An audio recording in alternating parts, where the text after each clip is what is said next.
नमस्कार आप सभी को। आज से एक नया जर्नी स्टार्ट हो रहा है भगवत गीता का। आज से हम लोग डेली एक श्लोक पढ़ेंगे और उस पर चर्चा करेंगे।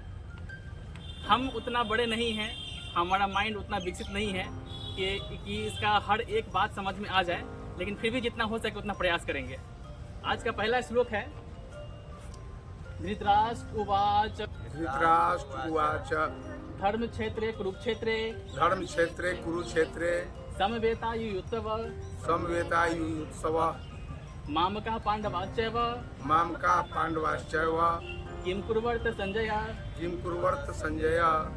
इसका अर्थ हुआ, धृतराष्ट्र बोलते हैं संजय से, धर्म क्षेत्र कुरुक्षेत्र में जो युद्ध के लिए गए हुए हैं मेरे और पांडु के पुत्र, वो अभी क्या कर रहे हैं। यहाँ पे ये समझना है कि धृतराष्ट्र जो हैं वो खुद को और पांडु के पुत्र को अलग मान रहे हैं। यहाँ पे एक बात होता है, जो राजा होते हैं, जो घर के मुखिया होते हैं, उनको समझना चाहिए कि हम और वो अलग नहीं हैं, यानी कि सारे हमारे बच्चे ही हैं। लेकिन यहाँ वो क्या कर रहे हैं, माम का पांडवा, यानी कि मेरा और पांडु के, यानी कि ये दोनों अलग हैं। वो समझ रहे हैं कि पांडु का पुत्र अलग है। आप घर के मुखिया हैं तो आपको ये समझना चाहिए कि मेरे और पांडु अलग नहीं है। यहाँ तो पांडु मरा भी है, यानी कि वो जीवित नहीं है। इसका मतलब कि वो सभी बच्चे मेरे हैं। उनको पूछना चाहिए कि सारे बच्चे मेरे क्या कर रहे हैं वहाँ पे, ये बताइए। तो यहाँ पे उनके मन में अलग ही द्वेष का भावना है, विभाजित मन है। इसके लिए ये इतना सारा चीज़ हो रहा है। हम लोग इसका हर एक दृष्टिकोण से देखने का प्रयास करेंगे, हर एक पंक्ति को। बात सही है।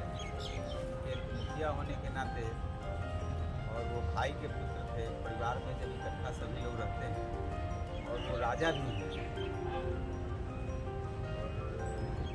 सभी उन्हीं के आश्रय हैं। उन्हीं के आश्रय जब बच्चे हैं तो उनको ऐसा नहीं कहना चाहिए था कि मेरे भाई के बच्चे या मेरे पांडव या मेरे बच्चे। सभी उनको ये जरूर कहना चाहिए था कि ये बच्चे वहाँ क्या कर रहे हैं, मेरे बच्चे इकट्ठा होकर क्या कर रहे हैं। अगर ये सोच उनकी पहले से होती तो सारे बच्चों को वहाँ युद्ध के लिए इकट्ठा होना ही नहीं पड़ता। मूल कारण मुझे तो यही लग रहा है। मुझे तो लगता है कि ये जो महाभारत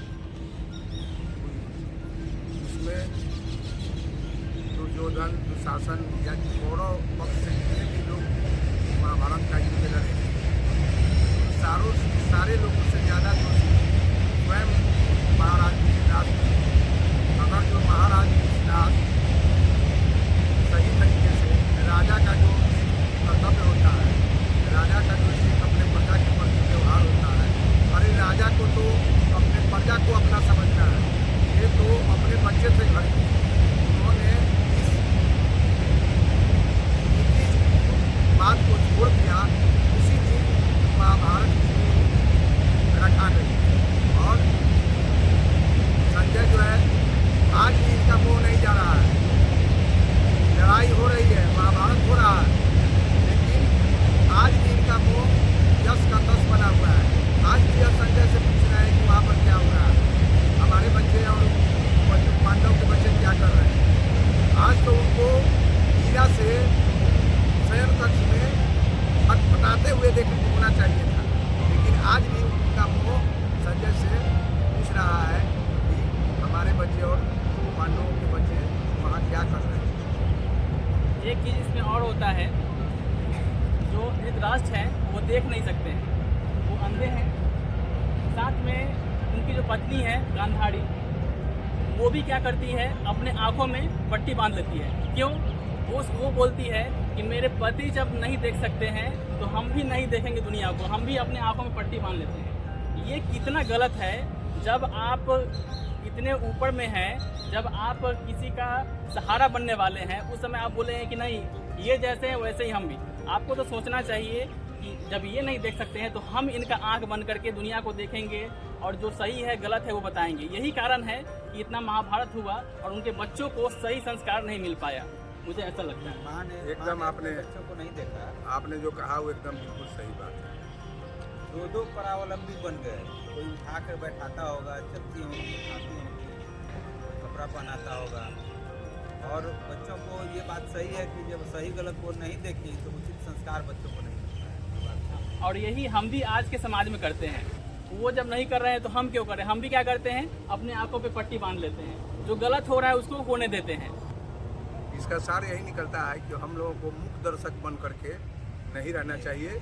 समाज में अगर जो कहीं बुरा हो रहा है तो उसको बुरा बोलना चाहिए, चाहे कोई कितना भी अपना क्यों ना हो। अगर जो मेरा पुत्र, हमारा भाई ही गलत कर रहा हो तो हमको उस समय धर्म का साथ देना चाहिए और बुरा को बुरा और सत्य को सत्य कहने का साहस होना चाहिए। मतलब कि दो अंधे, एक तो प्राकृतिक रूप से अंधा और दूसरा वैकल्पिक रूप से अंधी, दो अंधे जो है दोनों परिवार पर बोझ की तरफ बन गए और अपनी सोच के कारण परिवार को बिखरते हुए देख भी नहीं पाए, लेकिन वो जानते थे कि परिवार बिखर रहा है। बस गीता का एक ही उद्देश्य है, ये हमारे जीवन में प्रकाश लाए। हम डेली इसको पढ़ेंगे, सिर्फ पढ़ना नहीं है, इसको पढ़ने के बाद अपने जीवन में उतारेंगे। जैसे कोई गाड़ी होता है तो गाड़ी का मेन्यू दिया जाता है कि गाड़ी को कैसे चलाना है, उसी तरह से भगवान ये मेन्यू दिए हैं कि शरीर को कैसे चलाना है, ये जीवन को कैसे चलाना है। अगर जीवन को सही रास्ते देना है तो गीता बहुत जरूरी है। गीता एक व्यक्ति के लिए नहीं है, सभी के लिए है। श्रीमद् भागवत गीता की जय।